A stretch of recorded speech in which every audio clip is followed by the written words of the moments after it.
What do you get when you combine the combat of Advanced Wars with the medieval fantasy of Dungeons & Dragons, along with some of the character systems in XCOM? You get Symphony of War, the Nephilim Saga. Hey guys, what's going on? My name's Sandman, and I just want to say thank you to everyone who has subscribed and helped me hit my first milestone of 10 subscribers. The next milestone we're setting is for 20, small goals. Also, if you like this video, hit that like button. It really does help me out with the algorithm. If you want to see more videos like this and you haven't subscribed, hit that sub button and tell me what game you want me to play for a 10-hour impression. All right, let's get into talking about Symphony of War, the Nephilim Saga. Symphony of War was released this week during Summer Games Fest, and I've already put in 10 hours. So that should tell you what I think of the game. For an indie game, it has some good balance to it in terms of fighting battles and downtime to change unit configuration and to get to know the other main characters you're fighting alongside with different relationship talks and things like that. The story is somewhat your typical fantasy fare. You're one of the chosen ones. There's an evil god that will destroy the world if you don't stop him. The government is under his control and is fighting against you. I'll admit, though, that there are some twists that are interesting that I personally wasn't expecting. I like the story. I think it's well crafted and interesting. But like all games, though, there are some problems with the game's mechanics, in my opinion. I've played about 5 chapters of Warlord difficulty, which I streamed over on twitch.tv/SandmanKing, and will probably continue a playthrough of that over there, along with about 20 chapters of Captain difficulty, which is kind of your normal difficulty.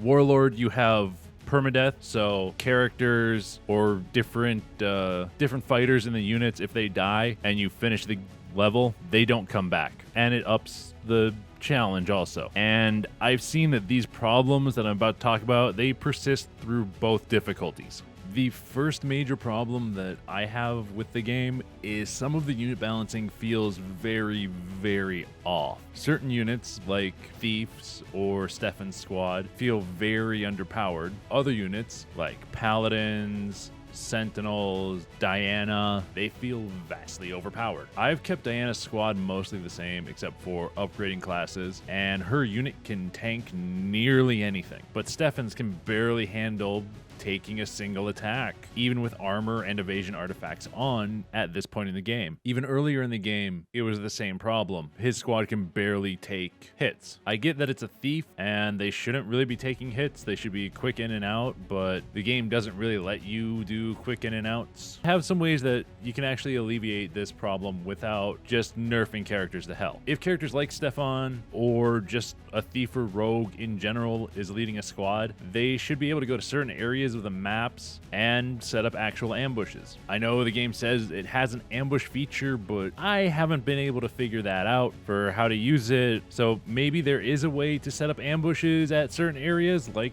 forests, but I've not been able to figure that out at all. I think that if you had them go like invisible to the AI when they entered a forest and activated the ambush ability, it could work out better, but it would also have to be they would move slower to try and keep under cover. And I think this would open up some new strategies and make the weaker units feel better and more viable as a unit so that they can actually be like guerrilla tactics of hit them and back out. There's also the secondary solution where you could have it so that they can attack and then use like the rest of their movement to get away, or if they're already engaged like in combat, they can attack and use all of their movement to run. That's a possibility too. The other problem I have with the mechanics of the game is when it comes to buying mercs at a bazaar in the middle of battle. Buying units in the middle of battle and not being able to use them is kind of dumb. There are bazaars in nearly every mission once they get introduced, and you can buy stronger units from them, but they don't make a new squad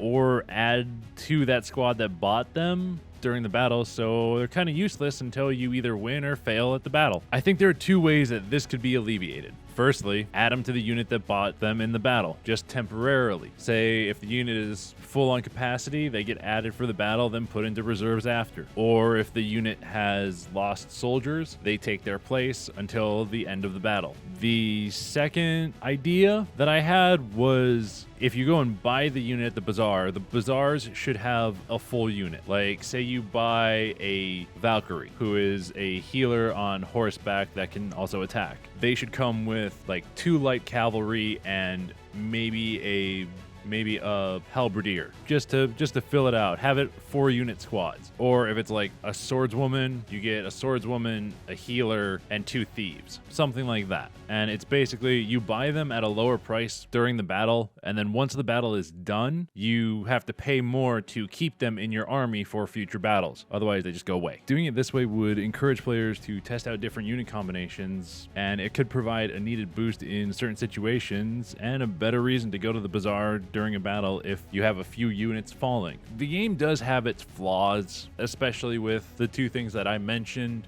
but also with its power ramp. I would love for that power ramp to be just a bit smoother instead of getting one of the most powerful characters right away. I think it is chapter 4 that you get Diana, the most powerful character, or Diana and Abigail, who are 2 of the most powerful characters in the game. At the 10-hour mark, I'm hitting chapter 20 on Captain difficulty and like chapter 5 on Warlord, which Captain is basically the equivalent to normal, like I said before. I think I've just started the 3rd act of the game, so I'm getting close to the end, I think. Not sure, but I think I'm getting close to the end, and I've been using the same units and the same strategies since the beginning of the game. Send in Diana, my character, and Abigail as the front line, and let the other units hold extra choke points, or just fire from afar with archers. I feel like I've only had to change that strategy once or twice, and that was about it. And those strategy changes were mostly for times that I had to actually like hold an area or hold out for a while at the keep. Overall, I would say that Symphony of War, the Nephilim Saga, is a very good, very competent turn-based strategy game. If I were to give it a rating on the first 10 hours of playing, I'd probably give it a 7 out of 10, with the possibility of going up to an 8.5 if the problems that I personally have with its gameplay were fixed. Symphony of War, the Nephilim Saga, competently uses Advanced War's tactical gameplay in a medieval fantasy setting while giving players the freedom to make their own unit composition, kind of like the way XCOM does. Not exactly the same, but it is close enough for a comparison. That is my impressions after the first 10 hours of Symphony of War, the Nephilim Saga. I hope you guys enjoyed the video. Tell me in the comments what you guys think of Symphony of War, the Nephilim Saga, if you have played it or if you haven't, and does it pique your interest? I'm trying to figure out like what people like right now and what people want to see on my channel from 10-hour impressions. But yeah, that's all I got, guys. Peace. I'm out.